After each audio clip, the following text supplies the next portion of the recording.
మందులకి సప్లిమెంట్స్కి ఉన్న డిఫరెన్స్ సింపుల్గా చెప్తాను. మందులు ఏం చేస్తాయంటే సిమ్టమ్స్ని తగ్గిస్తాయి, ప్రాబ్లమ్ని కాదు.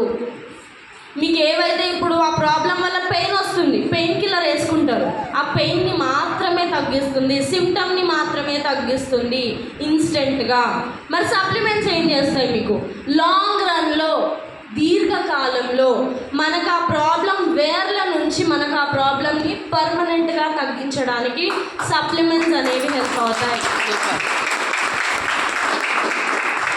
సో ఇక్కడ మనకి ఒక సైంటిస్ట్, క్యాన్సర్ని డిస్కవరీ చేసిన సైంటిస్ట్ ఈయన, నోబెల్ ప్రైజ్ విన్నర్ ఈయన, డాక్టర్ ఆటో వార్బర్గ్. ఈయన మనకి ఏం చెప్తున్నారంటే, no disease including cancer can exist in an alkaline environment. మన బాడీ ఎప్పుడైతే ఆల్కలైన్ కండిషన్లో ఉంటుందో అక్కడ క్యాన్సర్ కూడా పుట్టే ఛాన్స్ అనేది ఉండదు.